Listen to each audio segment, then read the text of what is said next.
Tapi sebelumnya kenalin, aku Putri Raiza, mahasiswi sastra Prancis Universitas Gadjah Mada angkatan 2023. Oke, jadi video tadi itu adalah cuplikan dari film Le Petit Prince atau The Little Prince yang diangkat dari novel ini. Kalian udah pernah baca belum? Yap, jadi ini adalah novel Le Petit Prince atau The Little Prince karya Antoine de Saint-Exupéry yang terbit pada tahun 1943 atau pertengahan abad ke-20. Novel anak-anak terbit pada pertengahan abad ke-20 dan saat terjadi Perang Dunia Kedua. Kira-kira makna dan isinya tuh apa aja ya? Yuk kita langsung simak penjelasannya. Oke, jadi di chapter pertama novel ini itu dibuka dengan karakter aku, yaitu seorang anak kecil yang menggambar ular boa yang sedang memakan seekor gajah. Seperti ini gambarnya. Lalu dia bertanya kepada orang dewasa, apakah kamu takut dengan gambarku? Terus orang dewasanya jawab, kenapa harus takut? Ini kan cuma gambar topi. Nah, dari sini kita udah belajar ya, kalau bahwasanya anak kecil itu imajinasinya sangat luas. Dan bahkan anak kecil ini itu mikir, kenapa ya orang dewasa itu serumit ini? Dia nggak bisa memahami hal-hal yang sederhana. Malah orang dewasa ini itu menyuruh si anak kecil ini untuk belajar ilmu sejarah, matematika, geografi, dan grammar. Anak kecil mana sih yang suka kalau disuruh belajar gituan? Nah, singkat cerita, saat sudah dewasa, anak kecil ini menjadi seorang pilot, yang dimana suatu hari pesawatnya itu mogok di gurun Sahara. Dan di gurun Sahara ini dia itu sendirian. Lalu tiba-tiba ada anak kecil yang berkata, S'il vous plaît, dessine-moi un mouton. S'il vous plaît, dessine-moi un mouton. Atau, gambarkan aku seekor domba, gambarkan aku seekor domba. Nah, jadi Le Petit Prince ini menghampiri si pilot untuk minta digambarkan seekor domba. Nah, si pilot ini bingung, ini anak kecil dari mana ya? Kok di gurun seluas ini ada anak kecil sendirian? Jadi Le Petit Prince ini tinggal di sebuah planet kecil yang bernama B612 atau asteroid B612. Jadi di dalam planetnya ini itu hanya tinggal Le Petit Prince, satu bunga mawar yang ia rawat dengan kasih sayang, dan 3 gunung berapi yang 2 masih aktif dan satunya sudah mati. Selain bertemu dengan seorang pilot, Le Petit Prince ini juga melakukan perjalanan ke beberapa planet, dan beberapa planet ini itu mempresentasikan sifat-sifat manusia dewasa loh. Apa aja sih? Yuk kita bahas. Jadi planet pertama yang dikunjungi Le Petit Prince adalah planet Raja, di mana si raja ini itu punya kekuasaan yang mutlak, tapi tidak ada satupun rakyat yang ada di planet ini. Jadi si raja ini memerintah siapa?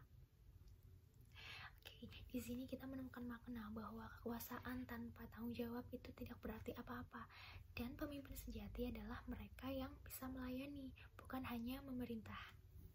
Oke, perjalanan berlanjut ke planet yang kedua. Jadi di planet kedua ini Le Petit Prince bertemu dengan seorang pria yang sombong, yang dimana pria ini itu cuma mau didengarkan saja dan tidak mau mendengarkan orang lain, dan dia juga cuma ingin dipuji. Dia tidak mau menjawab semua pertanyaan yang dilontarkan oleh si Le Petit Prince saat bersamanya.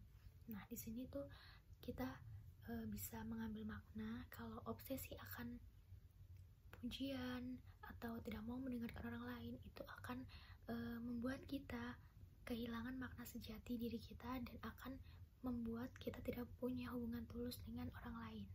Lanjut ke perjalanan yang ketiga atau planet ketiga, yaitu planet si pemabuk, yang dimana pemabuk ini itu mabuk terus-terusan untuk menghindari rasa malunya karena mabuk. Wah, gimana tuh? Nah, pelajaran yang bisa kita ambil adalah sebagai manusia kita itu tidak bisa lari dari masalah. Kita harus menghadapi masalah itu dan berkembang. Lanjut ke planet keempat, Le Petit Prince bertemu dengan seorang pembisnis, yang dimana pembisnis ini itu sibuk menghitung bintang-bintang yang di langit. Terus Le Petit Prince tuh tanya, untuk apa kamu menghitung bintang? Dan dia menjawab, untuk membeli bintang lainnya. Jadi pembisnis ini itu pusing nih ngitungin bintang-bintang ini terus. Nah, di sini kita bisa ambil pelajaran ya, kalau kekayaan itu nggak menjamin kita bahagia. Karena biasanya hal-hal yang membuat kita bahagia adalah hal-hal yang tidak bisa dibeli dengan harta, contohnya cinta dan kasih sayang. Nah, planet yang selanjutnya adalah planet lampu atau planet lentera. Jadi di planet ini Lepeti Prangsa itu bertemu dengan seseorang yang tugasnya menyalakan dan mematikan lampu 1 menit sekali. Nah, jadi ini tuh udah jadi rutinitas si pemati lampu ini, tapi itu tidak masuk akal karena kenapa 1 menit sekali? Jadi di sini kita ambil pelajaran bahwa dedikasi dan rutinitas yang dilakukan secara berulang-ulang itu baik. Tapi kalau misalnya dilakukan untuk hal-hal yang tidak berguna, maka itu akan menjadi sia-sia.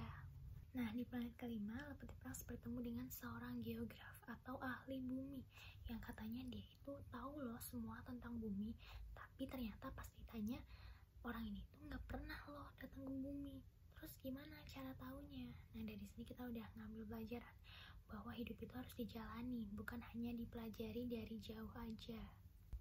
Nah, planet terakhir yang dikunjungi oleh Lepeti Prangsa adalah planet bumi, di mana di bumi Lepeti Prangsa itu banyak sekali mendapat pelajaran penting dari karakter-karakter yang ia temui. Salah satunya adalah karakter rubah.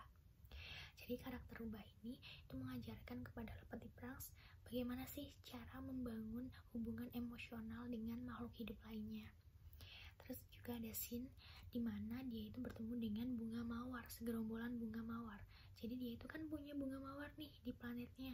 Jadi dia itu ngerasanya, iya sih, bunga mawarku itu emang biasa aja, tapi udah aku rawat dengan penuh cinta dan kasih sayang. Jadi itu yang membuatnya berbeda.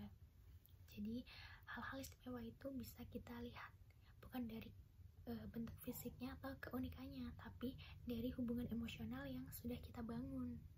Nah, rangkaian perjalanan Lepeti Prangsa ini juga mengajarkan kita loh agar kita tidak terjebak di dalam sifat-sifat negatif seperti kesombongan, keserakahan, dan di dalam rutinitas yang tidak berguna.